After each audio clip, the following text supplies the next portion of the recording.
Hello guys, welcome to the African Diaspora News Channel. I am Wongel Zelalem bringing you this report. After its racism to Africans goes global, a Chinese province is taking anti-discrimination measures. Officials in China, Guangdong province, have announced a raft of new measures aimed at combating a racial discrimination storm which has threatened Beijing's relationship with African governments and Africans globally. It comes after a diplomatic scandal broke out because of the treatment of Africans residents in the province capital Guangzhou.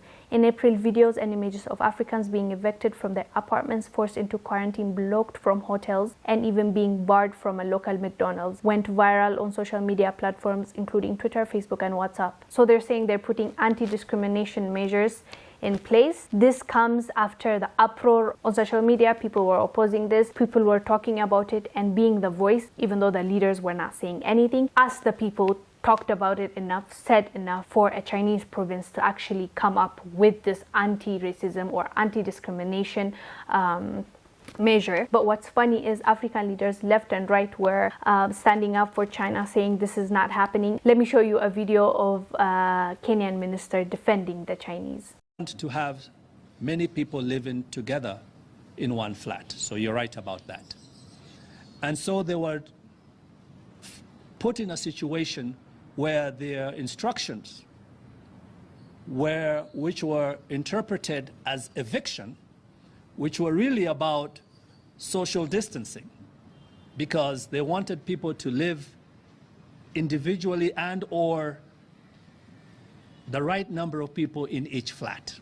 So you don't have too much crowding, because you cannot deal with social distancing and you can't deal with the spread of COVID-19 when there's too many people living in one space. Yeah, he was actually saying that people misunderstood and the Chinese were just saying you can't be in the same house, so they're pushing them out and telling them to social distance. And he was denying that there was any wrongdoing or people were being kicked out and being homeless. And voila, they apologized. If they didn't do anything, why would they put in an anti-discrimination law there? It doesn't make sense. Clearly there was something going on, even if our African leaders were blind to it, you know. But with that being said, what's confusing is, if you've noticed at the McDonald's or at the clinic that they were refusing the African people from entering, what they were saying was they have been given instruction, clear instruction, not to serve Africans.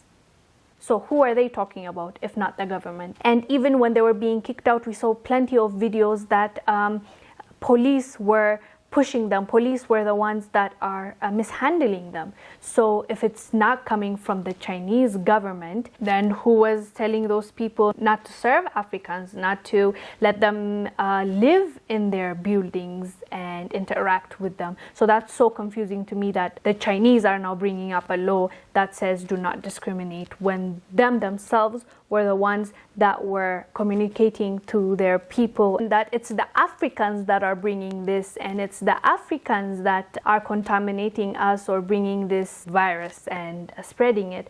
So that is really confusing coming from the same government. Anyways, but that's what they did. What do you guys think about this proposal? And is it the right timing? Did they wait too long? Are they really going to enforce it, or is just for the cover of the relationship between Africa and China? You guys let us know down below in the comment section. I'll see you on the next one. I am Wongel Zelalem bringing you this report. Bye.